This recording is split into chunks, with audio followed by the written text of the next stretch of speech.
I didn't realize the mistake immediately. That's the cruel part about wrong turns. They feel harmless at first. Ordinary. Forgettable. You don't feel fear when you make them. Fear comes later, when the world quietly rearranges itself and pretends it was always this way. The road narrowed so gradually, I barely noticed. One lane instead of two. Then no lines at all. My headlights washed over cracked asphalt and weeds growing straight through the surface, as if the ground itself was reclaiming what never belonged to us. The trees leaned closer, their branches arching overhead until the road felt less like a path and more like a throat. I checked the time. 10 minutes had passed since the turn. It felt like hours. The air inside the car grew stale.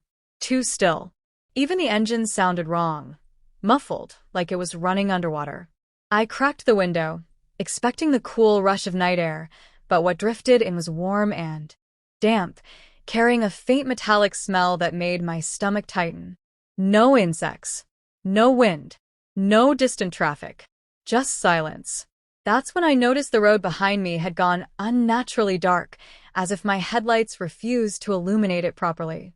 I slowed, glancing into the mirror, and felt a sharp spike of panic when the reflection didn't match what I remembered. The road wasn't straight anymore. It curved inward, bending sharply until it disappeared into the trees, forming a perfect loop. I was driving forward, but somehow also watching myself drive away. I told myself not to think about it. Panic feeds on attention. So I focused on the road ahead. That was my second mistake. The sign appeared suddenly, almost brushing the side of my car as I passed it. Old wood. Splintered edges. Letters carved deep and uneven, like someone had pressed too hard out of desperation. This way feels shorter. I laughed, sharp and forced, and pressed the accelerator. The laugh echoed. Not inside the car. Outside. I hit the brakes so hard the seatbelt bit into my chest. The echo stopped instantly, replaced by a silence, so heavy my ears rang. My hands trembled on the steering wheel as I listened, holding my breath, waiting for something, anything, to prove I wasn't alone. Nothing came. I drove again, slower now. The trees changed the deeper I went. Their trunks twisted unnaturally, bark stretched tight like skin pulled over bone. Some leaned away from the road. Others bent toward it, their branches hovering just above the hood, swaying even though there was no wind. Then I saw the footprints. They crossed the road ahead, pressed deep into the dirt, far too large and far too many to belong to one person. They didn't lead into the forest. They led along the road, in the same direction I was going. My phone buzzed suddenly, making me jump. Relief flooded through me until I looked at the screen. No signal. No notifications.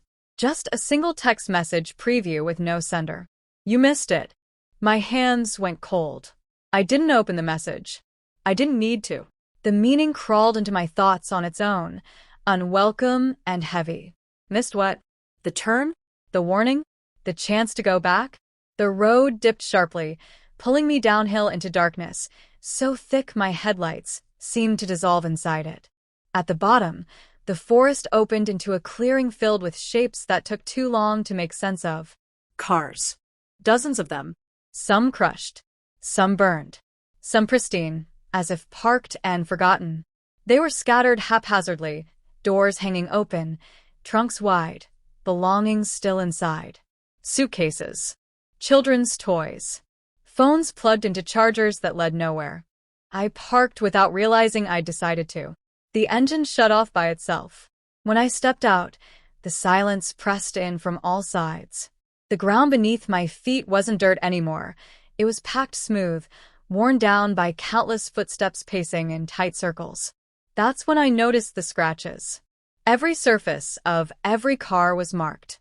Not random damage, deliberate lines carved deep, overlapping again and again. Names. Dates. Short messages etched into metal until the words became unreadable. Help. Turn back. IT doesn't end. I backed away, heart pounding, and bumped into something solid. A house stood behind me. It hadn't been there before. I was certain of that. Its windows glowed softly, warm light spilling onto the clearing, inviting and false. Curtains moved slightly, as if something inside had leaned closer to watch me notice it. The front door opened with a slow, patient creak. I didn't want to go inside. I walked forward anyway. The hallway stretched longer than it should have, the walls lined with photographs. Every image showed a road. Different places. Different times. Rain, snow, Sunlight. night. But every photo shared one detail. Each road curved out of sight. At the end of the hall, a mirror hung crooked on the wall. My reflection lagged. I raised my hand. The reflection smiled. I stumbled back, heart slamming against my ribs, and the smile faded, replaced by something like disappointment. Words appeared on the mirror surface, forming slowly, as if traced by an invisible finger. You turned when you shouldn't have. A door opened behind me. Inside was a room filled with people sitting perfectly still. Their eyes followed me as I entered, heads turning in unison. They looked normal at first glance, tired, pale, hollow, but then I noticed their hands. Their fingers were worn raw, nails broken and bloody, as if they'd spent a long time scratching at something that never opened.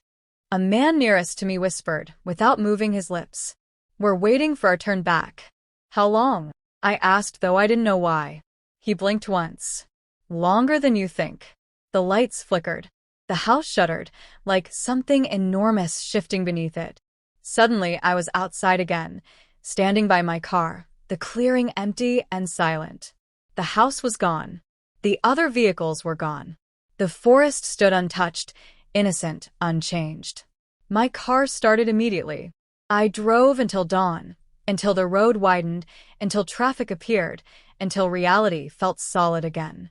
For weeks, I convinced myself it was stress, fatigue. A dream stretched too far into waking life. Then I found the scratches on my car door. Fresh, deep. Carved from the inside. And beneath them, a message I don't remember writing. Next time, don't stop. I don't drive at night anymore. But sometimes, when I close my eyes, I feel the road curving beneath me. I hear the silence returning. I sense the moment approaching, the exact second where a harmless choice becomes something else entirely. Because wrong turns don't disappear when you escape them. I thought distance would protect me. I thought that if I stayed on familiar roads, followed signs, memorized routes, never trusted shortcuts, the feeling would fade. For a while, it almost worked. Days passed without incident. Nights came and went without the pull of unseen curves or the sensation of being gently guided somewhere I didn't intend to go. But the silence never truly left. It lingered in small moments. When a traffic light stayed red a little too long. When a road seemed unfamiliar for just a second before snapping back into recognition. When my reflection in dark windows didn't move exactly when I did. The dreams started slowly. I would be driving, always driving, hands locked around the wheel, eyes fixed ahead. The road would stretch. It lingered in small moments.